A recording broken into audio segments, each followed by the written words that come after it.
नमस्कार। अच्छा स्वामी जी, थोड़े से प्रश्न है। जी। प्रश्न मेरे नहीं है, प्रश्न ये समझिए जितने श्रद्धालु हैं, जी। ठीक है, और भी श्रद्धालु जो यहाँ नहीं आने पाए, जी। ठीक है, तो साहब थोड़ा सा बात करेंगे कि एक प्रश्न आता है कभी भी कि मैं कौन हूँ। जी। छोटा सा है, जी। लेकिन काफ़ी बड़ी व्याख्या होगी। हमारे जैसे मूर्ख प्राणी तो कर नहीं सकते। सब ये थोड़ा सा व्याख्या करो कि मैं कौन हूँ। इस प्रश्न का जवाब हम ढूंढते हैं तो मिलता नहीं। जी। जवाब वैसे तो इस जवाब के लिए आप सत्यार्थ प्रकाश में स्वामी दयानंद जी की बात को पढ़ लोगे तो आपको पूछने की आवश्यकता नहीं रहेगी। और वैसे इस चीज़ को खोजने के लिए ऋषियों ने, मुनियों ने, संतों ने, सब ने इतना प्रयास किया कि इसी चीज़ को जाने कि मैं कौन हूँ। और सब से सवाल निकल के ये आया कि मैं ये शरीर नहीं हूँ। मैं जो चीज़ है वो ना तो शरीर है, लेकिन जो है वो किसी को बता भी नहीं सकती मैं कौन हूँ। और उस चीज़ की खोज के लिए ये सब प्रयास किए जा रहे हैं। लेकिन मुख्य रूप से ये बात मानते हैं कि मैं तो हम शब्द रूप में प्रकट करके जबान से जो बोलते हैं उन अक्षरों से पहचान करने की कोशिश करते हैं, लेकिन मैं तो रूह है। उस परमात्म शक्ति की अंश के बारे में ये बात जानी जाती है।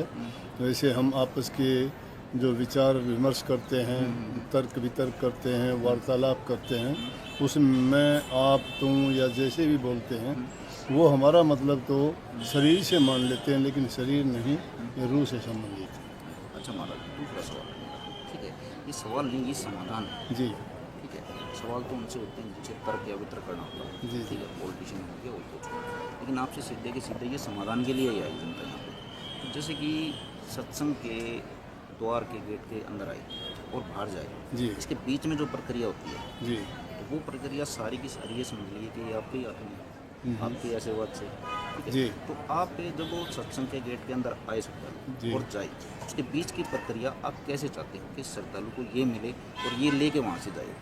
श्रद्धालु आदमी श्रद्धा ही लेके आता है और श्रद्धा ही लेके जाता है, क्योंकि श्रद्धा के बिना तो आया नहीं जाता किसी से, और बिना श्रद्धा के लेके भी क्या जाएगा। तो मुख्य बात तो यह है कि जब इंसान अपनी श्रद्धा के साथ आता है तो अपने आप को खाली करके आता है, क्योंकि वो जैसे आपने कहा ना कि प्रसन्न करने नहीं आता, जो भरा हुआ उसमें कुछ डाला नहीं जाता, अपने आप को खाली करके आता है। और यहाँ से जो चीज़ लेके जाता है उसको अपनी ज़िंदगी में अपने काम के द्वारा, विचार के द्वारा, कर्म के द्वारा कसौटी पे देखता है कि जो महापुरुषों ने वचन दिए, वाणी उपदेश दिए, उनको आजमा के देखो और उस रास्ते पे चलते हैं तो निश्चित रूप से उनको उनका प्रतिफल मिलता है और उनको उससे शांति मिलती है, उनको पता लगता है कि मैं क्या लेके आया। अच्छा सर, थोड़ा सा आपका और जो मेरा जी। ये व्याख्यान चल रहा है, उससे क्या हुई, थोड़ी सी हमको भी एनर्जी मिल रही है, तो वो पॉजिटिव एनर्जी है, तभी उसमें हम आगे बढ़ रहे हैं। थोड़ा सा आगे और बढ़ बढ़ेंगे। जैसे कि आश्रम होती है या श्रद्धा होती है या समाज सेवा होती है, कुछ भी लगा लो, ये सब एक ही दायरे में आते हैं। ठीक है, इसको ज़्यादातर आदमी हमारे जैसे कि ये श्रद्धालु खड़े हैं, थोड़ा दिखाइए भाई बात, श्रद्धालु को दिखाओ, इसमें ज़्यादातर जो संख्या है, जी। ठीक है, मतलब कि जवान पीढ़ी की कम है, लेकिन जो रिटायरमेंट के बाद होती है 60, एक प्रॉपर बात कर लेता हूँ, जो 60 की एज से ज़्यादा निकली जी। रिटायर होने के बाद ही उनको मतलब कि इस चीज़ की याद देने या इस चीज़ का आभास होता है। ऐसा नहीं होना चाहिए कि जैसे जवान पीढ़ी में हम 20 साल का, 15 साल का, 25 साल का, तो उसको यह आभास उसी उम्र में होना चाहिए, ना कि 60 साल के बाद। ये ऐसा तो परिवार के संगत के कारण आसपास के वातावरण पर डिपेंड करता है।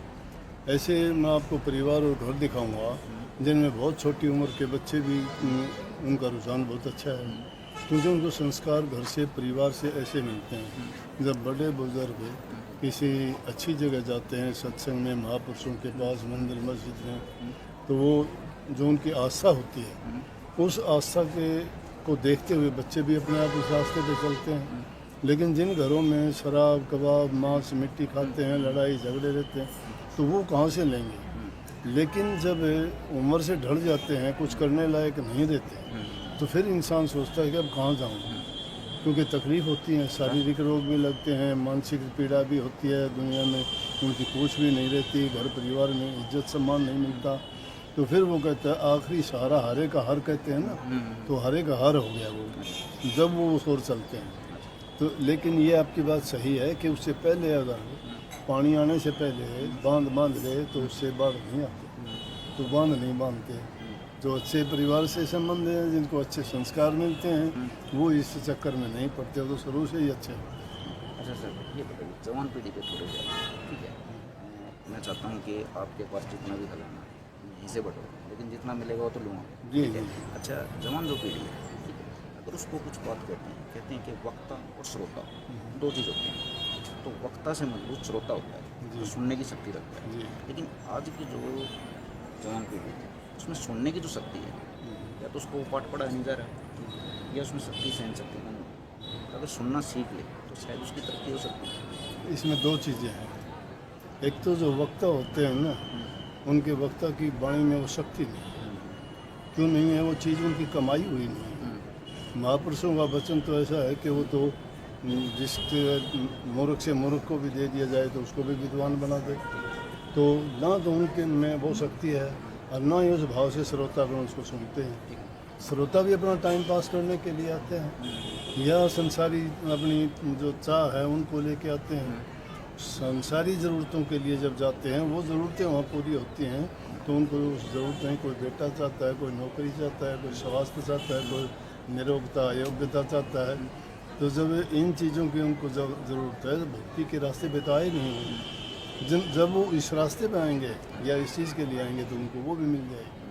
अच्छा गुरु जी, टाइम ज़्यादा ले रहा हूँ, लेकिन सिर्फ 2 सवाल है, ठीक है। सेकंड लास्ट सवाल कि त्यौहार हैं हमारे, होली, दिवाली, जन्माष्टमी, नवरात्रि, ठीक है, सब अलग अलग तरीके से मनाते हैं। हाँ जी, हाँ जी। उसमें कुछ पाश्चात्य सिस्टम भी, ठीक है, ज़बरदस्ती घुस गया। मैं किसी को क्रॉस नहीं कर रहा, उसमें जी। गलती हमारी है, ठीक है। तो आप ये बताइए फाइनल कि हम त्यौहार कैसे मनाएं।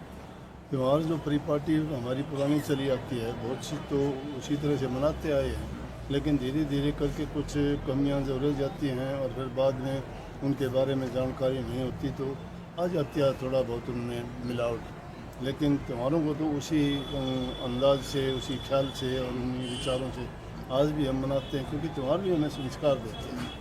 जैसे दशहरा है, वो पाप पर धर्म की विजय है। दिवाली है, वो श्री राम के आने से खुशी की है।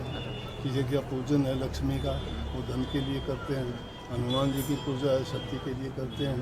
गणेश जी की पूजा करते हैं। तो चीज़ तो सारी हैं, लेकिन जो जानते नहीं हैं उनको ज्ञान नहीं है। जो जानते हैं वो इसी चीज़ के लिए पूजा करते हैं। वो तो उसी अंदाज से मनाते आए हैं और ये चलता भी रहेगा पीढ़ी दर पीढ़ी।